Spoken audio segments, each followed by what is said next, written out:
ಇಂದು ಒಂದು ಸೀರೆ ಹೇಗೆ ಜೀವ ಪಡೆಯುತ್ತದೆ ಅನ್ನೋದನ್ನು ನೋಡೋಣ.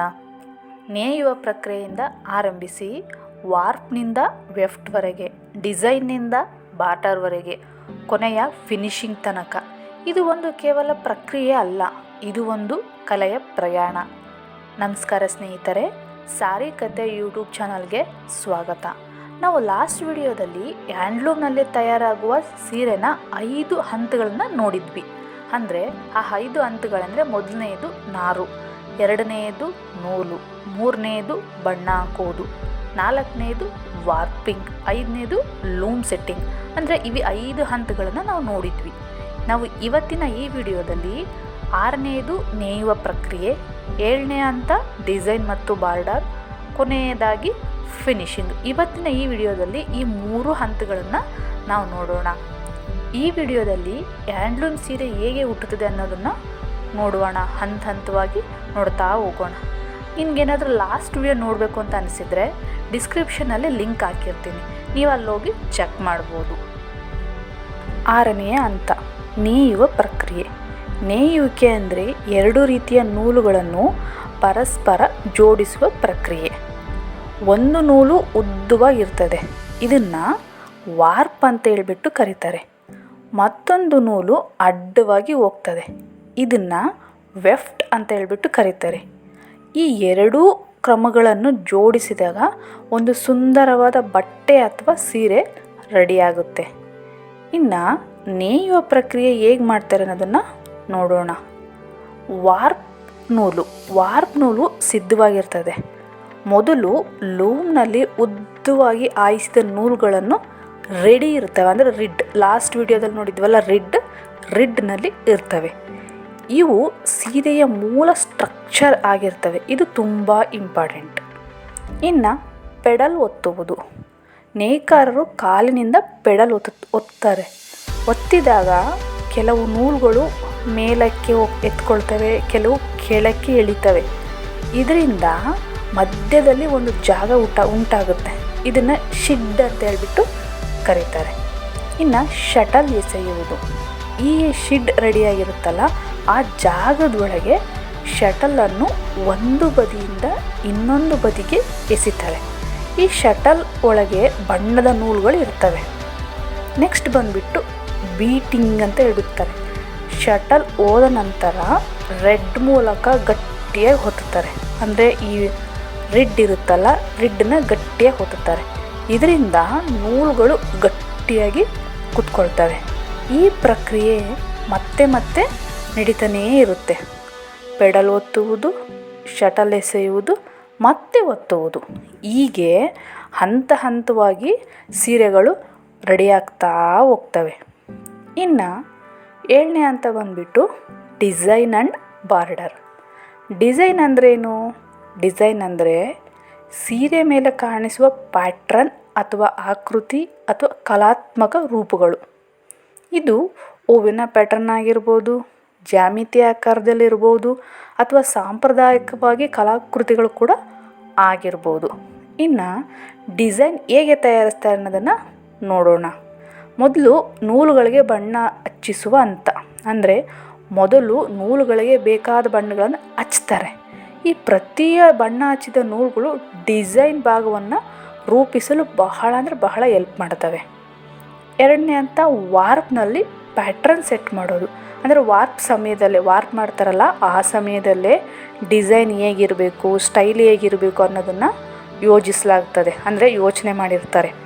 ಯಾವ ಬಣ್ಣ ಎಲ್ಲಿ ಬರಬೇಕು, ಎಷ್ಟು ಅಂತರದಲ್ಲಿರಬೇಕು, ಇವೆಲ್ಲವೂ ಈ ಒಂದು ಪಾರ್ಟ್ನಲ್ಲೇ ನಿರ್ಧಾರ ಆಗ್ತವೆ.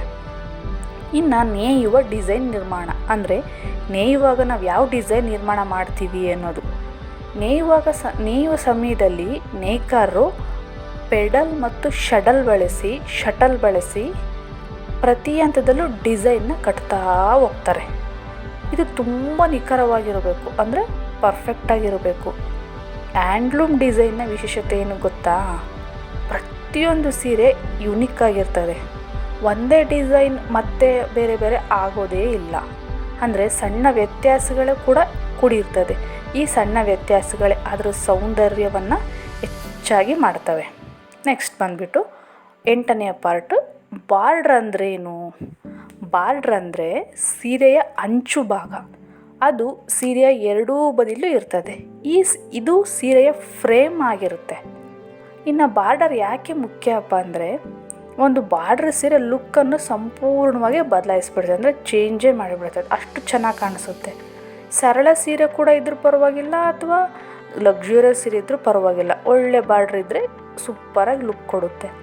ಇನ್ನು ಬಾರ್ಡ್ರ್ ಹೇಗೆ ಮಾಡ್ತಾರಪ್ಪ ಅಂದರೆ ಬಾರ್ಡರ್ಗೆ ಸಾಮಾನ್ಯವಾಗಿ ಬೇರೆ ಬಣ್ಣದ ನೂಲುಗಳನ್ನ ಬಳಸ್ತಾರೆ. ಅಂದರೆ ಮೇಲ್ಗಡೆ ಸೀರೆಗಳಿಗೆ ಒಂಥರ, ಆ ಎಡ್ಜಿಗೆ ಒಂಥರ ಕಲರ್ಗಳನ್ನ ಯೂಸ್ ಮಾಡ್ತಾರೆ. ಬಾರ್ಡರ್ ಭಾಗವನ್ನು ತುಂಬ ಜಾಗರೂಕತೆಯಿಂದ ನೇಯ್ತಾರೆ. ಏಕೆಂದರೆ ಇದು ಸೀರೆಯ ಶೋಭೆಯನ್ನು ನಿರ್ಧಾರ ಮಾಡೋದು ಇದೇ ಹಂತದಲ್ಲಿ, ಅಂದರೆ ಬಾರ್ಡರ್ ಹಂತದಲ್ಲಿ. ಇನ್ನು ಮೋಟಿಫ್ ಡಿಸೈನ್ ಅಂದರೆ ಕೆಲವು ಬಾರ್ಡರ್ಗಳಲ್ಲಿ ವಿಶೇಷ ಪ್ಯಾಟರ್ನ್ ಇರ್ತವೆ. ಅಂದರೆ ಹೂವಿನ ಡಿಸೈನ್ ಇರುತ್ತೆ, ಮಾವಿನಕಾಯಿ ಆಕಾರ ಡಿಸೈನ್ ಇರುತ್ತೆ, ಸಾಂಪ್ರದಾಯಿಕ ಚಿಹ್ನೆಗಳಿರ್ತವೆ. ಇವುಗಳನ್ನೆಲ್ಲ ಮೋಟಿಫ್ ಡಿಸೈನ್ ಅಂತ ಹೇಳ್ಬಿಟ್ಟು ಕರೀತಾರೆ. ಡಿಸೈನ್ ಅದರ ಸೌಂದರ್ಯ, ಬಾರ್ಡರ್ ಅದರ ಗುರುತು. ಇವು ಎರಡೂ ಸೇರಿ ಒಂದು ಸೀರೆ ಕೇವಲ ಬಟ್ಟೆ ಅಲ್ಲದೆ ಕಲಾಕೃತಿಯಾಗಿ ತಯಾರಾಗುತ್ತೆ. ಫಿನಿಶಿಂಗ್ ಹಂತವನ್ನು, ಅಂದರೆ ಸೀರೆ ತಯಾರಾದಮೇಲೆ ಅಂತಿಮ ಹಂತ. ಮೊದಲು ಏನು ಮಾಡ್ತಾರೆ ಅಂದರೆ ವಾಷಿಂಗ್ ಮಾಡ್ತಾರೆ. ಅಂದರೆ ಮೊದಲು ಸೀರೆಗಳನ್ನ ತೊಳಿತಾರೆ. ನೇಯುವ ಸಮಯದಲ್ಲಿ ನೂಲುಗಳ ಮೇಲೆ ಧೂಳಿರುತ್ತೆ ಅಥವಾ ಎಣ್ಣೆ ಇರುತ್ತೆ, ಹೆಚ್ಚುವರಿ ಬಣ್ಣ ಏನಾದರೂ ಮಿಸ್ಟೇಕ್ ಆಗಿ ಬಂದಿರುತ್ತೆ. ಅಂಥ ಟೈಮಲ್ಲಿ ಅದನ್ನು ವಾಶ್ ಮಾಡ್ತಾರೆ. ಅದನ್ನು ಸೋಪ್ ಮುಖಾಂತರನ ಆಗಿರ್ಬೋದು ಅಥವಾ ಸಾಂಪ್ರದಾಯಿಕ ವಿಧಾನ ಮುಖಾಂತರ ಆಗಿರಬಹುದು. ಇದರಿಂದ ಸೀರೆಗಳಿಗೆ ಶುದ್ಧತೆ ಮತ್ತು ಮೃದುತನ ಬರೋದು ಈ ವಾಶ್ ಮಾಡೋದ್ರಿಂದ. ನೆಕ್ಸ್ಟ್ ಬಿಟ್ಟು ಒಣಗಿಸೋದು, ಅಂದರೆ ಈ ಸೀರೆಗಳನ್ನು ಬಿಸಿಲಿನಲ್ಲಿ ಅಥವಾ ನೆರಳಿನಲ್ಲಿ ಒಣಗಿಸ್ತಾರೆ. ಇದರಲ್ಲಿ ಬಿಸಿಲಿನಲ್ಲಿ ಸ್ವಲ್ಪ ಒಣಗಿಸೋದು ಕಡಿಮೆ. ಏಕೆ ಅಂದರೆ ಕೆಲವು ಬಣ್ಣಗಳು ಫೇಡ್ ಆಗಿಬಿಡ್ತವೆ. ಅದರಿಂದ ಒಣಗಿಸೋದನ್ನು ಸ್ವಲ್ಪ ಆದಷ್ಟು ನೆರಳಿನಲ್ಲಿ ಒಣಗಿಸ್ತಾರೆ. ನೆಕ್ಸ್ಟ್ ಬಂದುಬಿಟ್ಟು ಇಸ್ತ್ರಿ ಮತ್ತು ಫಿನಿಶಿಂಗ್ ಟಚ್. ಒಣಗಿದ ನಂತರ ಪ್ರತಿಯೊಂದು ಸೀರೆಗಳನ್ನು ಇಸ್ತ್ರಿ ಮಾಡ್ತಾರೆ. ಆ ಇಸ್ತ್ರಿ ಮಾಡಾದಮೇಲೆ ಸೀರೆಗಳಿಗೆ ತುಂಬ ಸರಿಯಾಗಿ ಸಾಫ್ಟಾಗಿ ಕಂಡು ಬರ್ತವೆ ಅವು. ಮತ್ತು ಇಲ್ಲೆಲ್ಲ ಎಡ್ಜನ್ನು ಸರಿಪಡಿಸ್ತಾರೆ. ಈ ಟೈಮಲ್ಲಿ ಲೂಸ್ ಥ್ರೆಡ್ ಇದ್ದರೆ ತೆಗ್ದಾಕೋದು ಅಥವಾ ಫೋಲ್ಡಿಂಗ್ನ ಸರಿಪಡಿಸೋದು ಈ ಹಂತದಲ್ಲಿ ಮಾಡ್ತಾರೆ. ಮಡಿಸೋದು, ಈ ಮಡಿಸೋದು ಅನ್ನೋದು ಒಂದು ಕಲೆ. ಯಾಕಪ್ಪ ಅಂದರೆ ಈ ಸೀರೆ ಸರಿಯಾಗಿ ಮಡಿಸಿದ್ರೆ ಮಾತ್ರ ಮಾರ್ಕೆಟ್ನಲ್ಲಿ ಅದ್ರ ಲುಕ್ಕು ತುಂಬ ಚೆನ್ನಾಗಿ ಕಾಣೋದು. ಇನ್ನು ಗುಣಮಟ್ಟ ಪರಿಶೀಲನೆ. ಮೊದಲು ಮಾರ್ಕೆಟಿಗೆ ಕಳ್ಸೋಕ್ಕಿಂತ ಮುಂಚೆ ಸೀರೆಗಳನ್ನ ಚೆಕ್ ಮಾಡ್ತಾರೆ. ಬಾರ್ಡ್ರ್ ಸರಿ ಇದೆಯಾ ಅಥವಾ ಡಿಸೈನ್ ಸರಿ ಇದೆಯಾ, ನೂಲೇನಾರು ಹಾಳಾಗಿದೆಯಾ, ಎಲ್ಲ ಥರದ್ದು ಚೆಕ್ ಮಾಡಿಬಿಟ್ಟು ಕಳಿಸ್ತಾರೆ. ಈ ಮಾರ್ಕೆಟ್ಗೆ ಕಳಿಸೋದೇ ಕೊನೆಗೆ ಸೀರೆಗಳು ಪ್ಯಾಕ್ ಮಾಡ್ತಾರೆ. ಅಂದರೆ ಒಳಗಡೆ ಧೂಳು ಹೋಗದಂತೆ ಅಂಗಡಿಗಳಿಗೆ ತಲುಪಿಸ್ತಾರೆ. ನಾವು ಧರಿಸುವ ಹ್ಯಾಂಡ್ಲೂಮ್ ಸೀರೆ ಹಿಂದೆ ಇಷ್ಟೊಂದು ಹಂತದ ಪರಿಶ್ರಮ ಇದೆ ಅನ್ನೋದನ್ನು ನಾವು ಮರಿಬಾರದು. ಒಂದು ಹ್ಯಾಂಡ್ಲೂಮ್ ಸೀರೆ ಅದು ಕೇವಲ ಬಟ್ಟೆ ಅಲ್ಲ, ಅದು ಒಬ್ಬ ಕಲಾವಿದನ ಜೀವನ, ಒಂದು ಕುಟುಂಬದ ಆಸೆ, ಒಂದು ಸಂಸ್ಕೃತಿಯ ಹೆಗ್ಗುರುತಾಗಿದೆ. ನಾವು ಹ್ಯಾಂಡ್ಲೂಮ್ ಸೀರೆಗಳನ್ನು ಹೆಚ್ಚಾಗಿ ಬಳಸಬೇಕು ಅಂತ ನನಗನ್ನಿಸ್ತಾ ಇದೆ. ನಿಮಗೇನು ಅನಿಸುತ್ತೆ ನನಗೆ ಕಮೆಂಟ್ ಮಾಡಿ. ನೆಕ್ಸ್ಟ್ ವಿಡಿಯೋದಲ್ಲಿ ಪವರ್ ಲೂಮ್ ಬಗ್ಗೆ ಫುಲ್ ಡೀಟೇಲಾಗಿ ನೋಡೋಣ. ಮತ್ತು ನಾವು ಖರೀದಿಸುವ ಸೀರೆ ನಿಜವಾಗ್ಲೂ ಇದು ನಕಲಿಯಾಗಿದೆಯಾ, ಅದನ್ನ ಹೇಗೆ ಗುರುತಿಸೋದು? ಅಂದರೆ ಹ್ಯಾಂಡ್ಲೂಮ್ ಸೀರೆಗಳು ಮಾರ್ಕೆಟಲ್ಲಿ ಫೇಕಾಗಿ ಬರ್ತವೆ. ಸೊ ಅದು ಹ್ಯಾಂಡ್ಲೂಮ್ ಆಗಿದೆಯಾ ಅಥವಾ ನಿಜವಾಗ್ಲೂ ಪವರ್ ಲೂಮ್ ಆಗಿದೆಯಾ ಅಂತ ಹೇಳ್ಬಿಟ್ಟು ಚೆಕ್ ಮಾಡೋದು ಹೇಗೆ ಅಂತ ನೆಕ್ಸ್ಟ್ ವಿಡಿಯೋದಲ್ಲಿ ಹೇಳ್ತೀನಿ ನಿಮಗೆ. ಈ ಥರದ ಡಾಕ್ಯುಮೆಂಟ್ರಿ ವಿಡಿಯೋಗಳಿಗಾಗಿ ಸಾರಿ ಕಥೆ ಯೂಟ್ಯೂಬ್ ಚಾನಲ್ ಸಬ್ಸ್ಕ್ರೈಬ್ ಮಾಡಿ, ಲೈಕ್ ಮಾಡಿ, ಶೇರ್ ಮಾಡಿ, ಕಮೆಂಟ್ ಮಾಡಿ. ಎಲ್ಲರಿಗೂ ಧನ್ಯವಾದಗಳು.